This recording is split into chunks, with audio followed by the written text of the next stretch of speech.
Ever since I was a kid in Brooklyn, I knew that this art form had value, that it was important, that people should recognize it. Young blood's got no sense of history.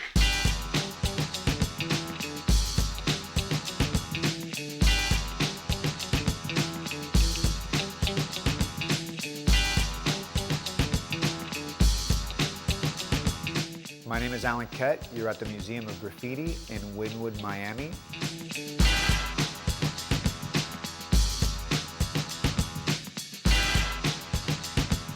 This movement that started in New York City, Philadelphia, cities like Los Angeles, has this old, rich history that's never been talked about or celebrated.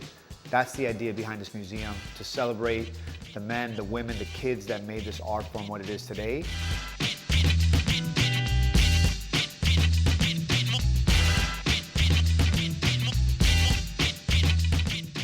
We have taken it upon ourselves to curate, program, and commission 11 different murals around the neighborhood and around our space. 4 of them are on our actual building.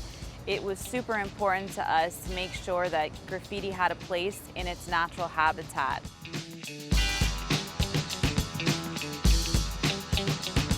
The wall behind me is done by Abstract, who is a local Miami artist, and he teamed up with Entis from Peru.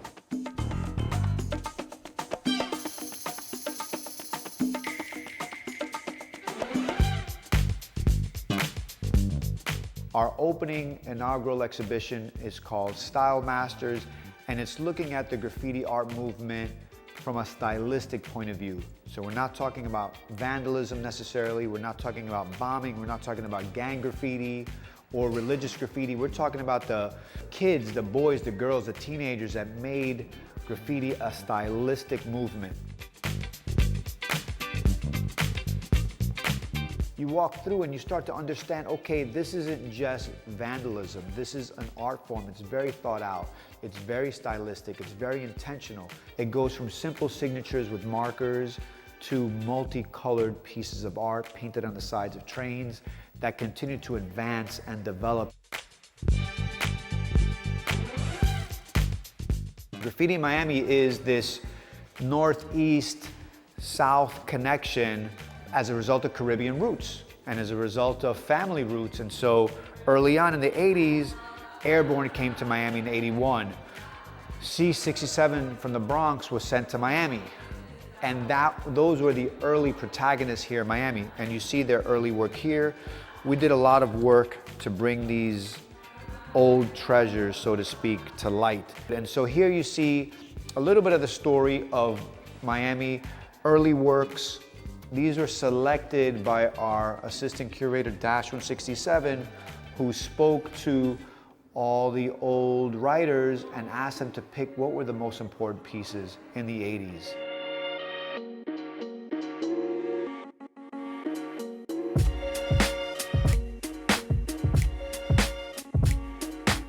Something that the Museum of Graffiti does, it sings the song of unsung heroes. It really talks about artists who have been marginalized and haven't been shown in massive institutions and given the same level of respect that a lot of other artists around the world have been given. Why Miami? Because Miami has Wynwood, and Wynwood is a very special place.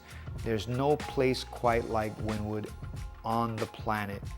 You would think that New York has a place like this, or maybe Paris, or Berlin, or Los Angeles, or Madrid. No, Wynwood is a unique place. It's a very densely packed neighborhood filled with murals and graffiti and art and tradition and history. It's meant so much to me. It's changed my life. It's changed the life of a lot of people. And so for me, I feel like this is a way for me to honor it. I want to honor this movement and honor everybody who came before me.